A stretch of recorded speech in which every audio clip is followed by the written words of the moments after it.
regardless of how you feel about frugal living. I think we all know it saves money.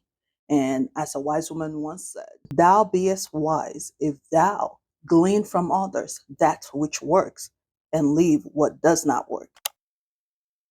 Now, we're not going to be saving our bath water to water vegetables or split two-ply tissue paper to make it last longer.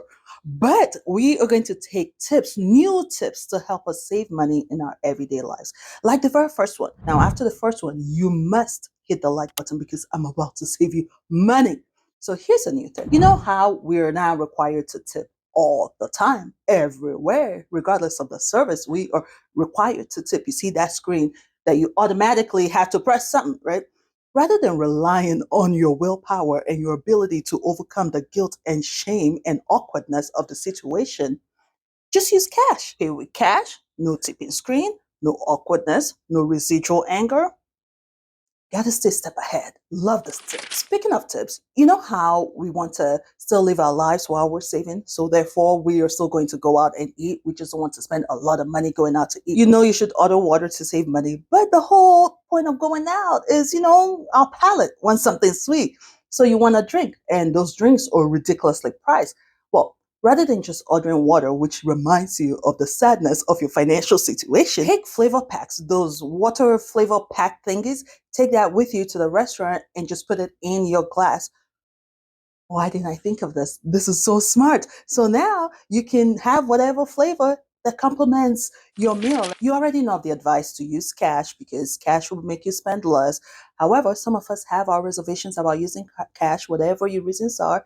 I feel you. I'm one of you. I have but here's here's a way to use this frugal tip without it being an inconvenience to you, but still save you money. So you're going to pay your big bills with however you've been paying it, your card, bill pay, whatever way you've been paying it. But every week you are going to set yourself a budget for the week. And this budget is going to be for all your weekly runs and all those come ups that comes up. You've already done your grocery shopping over the weekend, but somehow on Tuesday, now you need bread, now you need milk, or you're just running errands, or just regular life, you have to run into a store, you have to buy something. Set a budget for that. But here's the twist. You are going to use cash for that. You're only using cash for these miscellaneous and unexpected expenditures.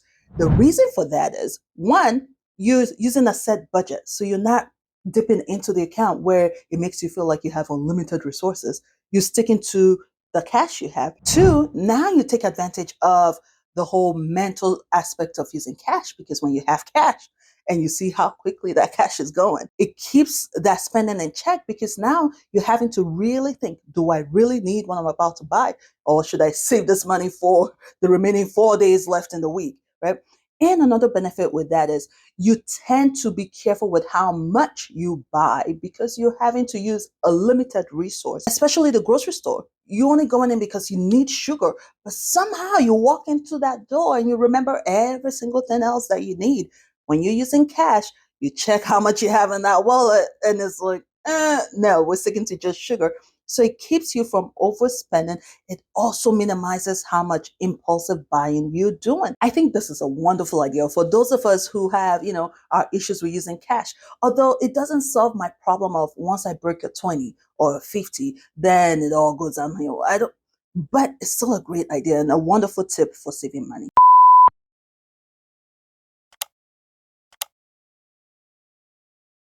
Don't roll your eyes at this because it works. I know it sounds crazy, but I can vouch for it. I do it and it doesn't affect the effectiveness of the product. Adding water to your dish soap, hand soap, body wash. I do it all the time. Is it cheap? You call it cheap, I call it saving. I don't think it's crazy, but it's also a good way to make sure you get every single drop of that product. So when your dish soap or body wash is, towards the end.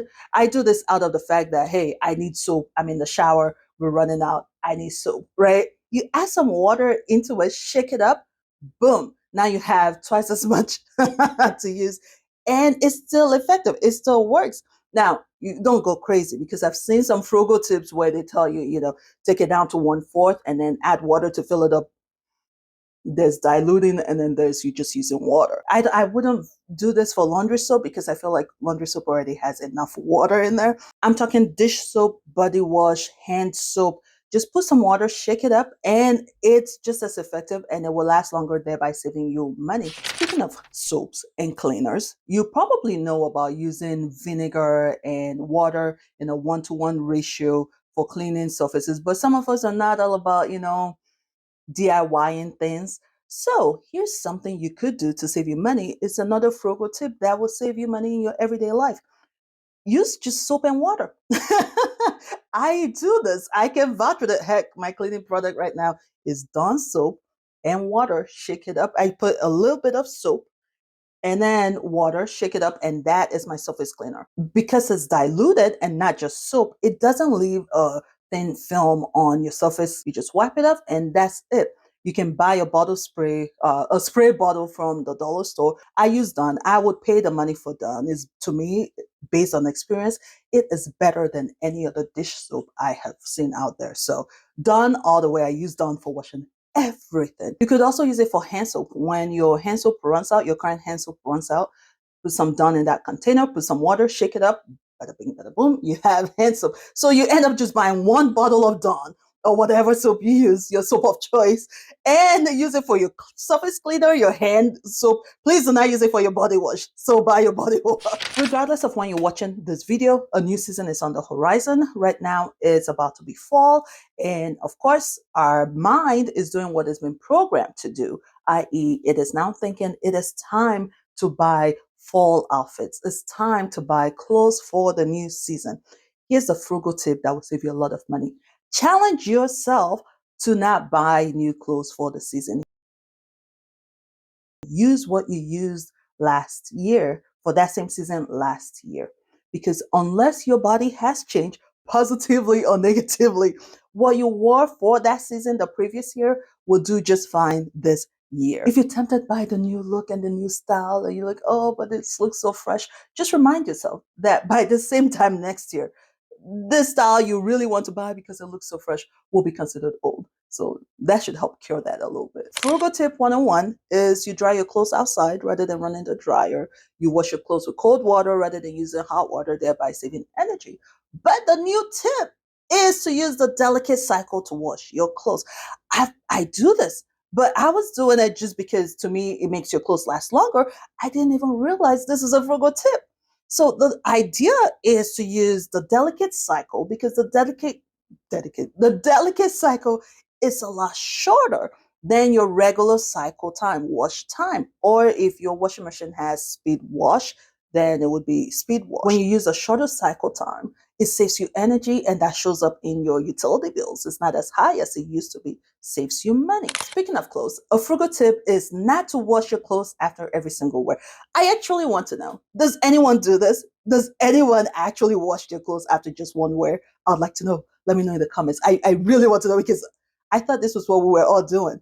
You wear your outfit or your clothes a couple times before you wash because we are grown-ups. Unlike kids, we're not in active play. So our clothes are really not that dirty. And with the way we live our lives right now, most of the time we're in a house or, you go to work on your desk most of the time. Whatever germ, it will meet you there the next day. So don't even come up with that whole, oh, the germs. You'll meet it the next day. So it's still around you. It's still with you, for you, by you, within you. Okay. So when you take off your clothes at the end of the day, what I do is I air dry it. So I hang it on the couch in my room. And now that I no longer have a couch in the room, I have it on the foot of the bed. Hubby and I have an understanding. It just stays there until the next day. For me, next day could be a couple of days. But the point is, it airs out and then I hang it back in the closet because I don't wash it after every single wear. Not washing it after every single wear would not only make the clothes last longer, you will focus on saving money. Not washing so frequently reduces the amount of water you use, reduces the amount of electricity, energy, and that shows up on your utility bill. It shows up when it's time to pay your utilities. Have you heard of reusing your Ziploc bags? Yes, I do this. Call it cheap. I call it common sense because it makes no sense for me to throw away a Ziploc bag that I just used for biscuits from the day before. It makes no sense. I use a lot of Ziploc bags because they're very space efficient. It takes up less space in the fridge or the freezer than a Tupperware. So when possible, Ziploc bag it is. Can I afford $3? Can I afford $5 for a box of Ziploc bags? Of course I can. But this tips is to help us with our everyday lifestyle. We're not spending massive amount of money every single day, it's mostly those little expenditures here and there, little drips here and there that ends up being a whole bucket of money that we can save. Dang, that's deep. It's all those little spending savings here and there. And before you know it, the amount of money you have left over at the end of the month keeps increasing. And that's the point.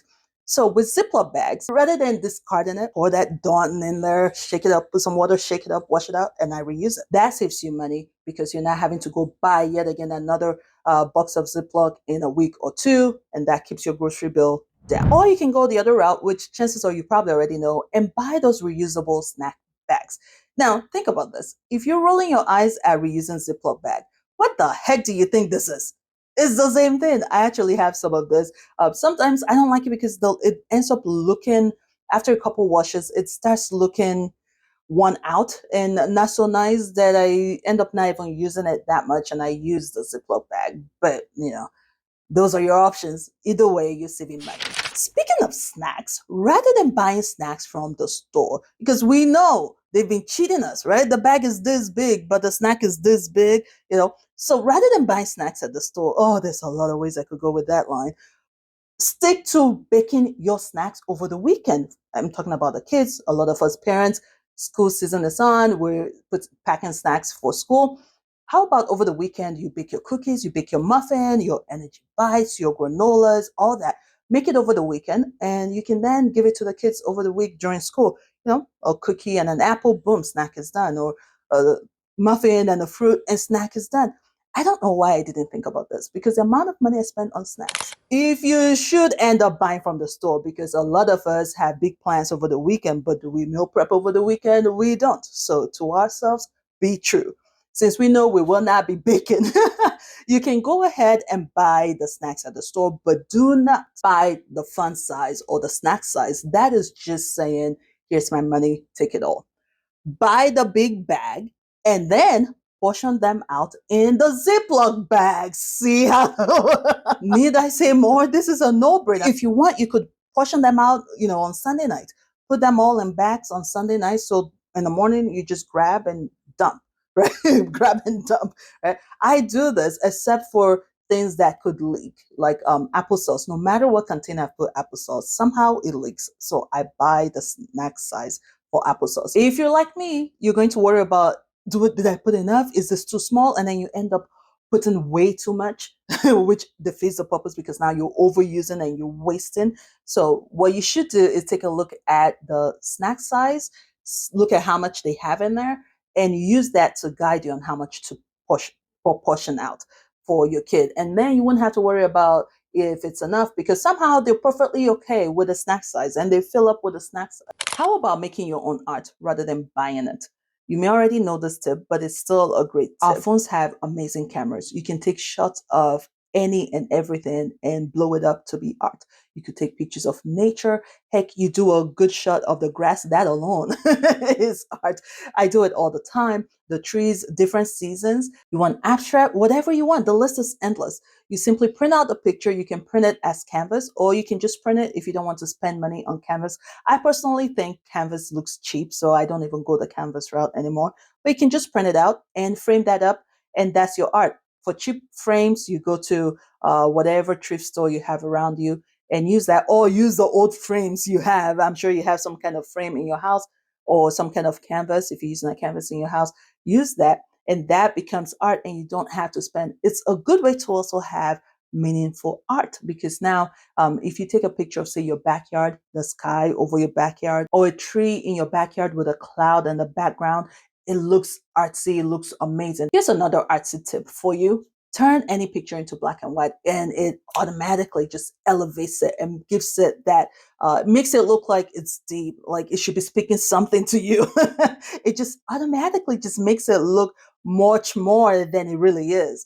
That's a tip from me to you. Just hit the thumbs up. If you need to save a lot more money and you need some additional tips, then go ahead and watch this video. I can guarantee you it would be time well spent.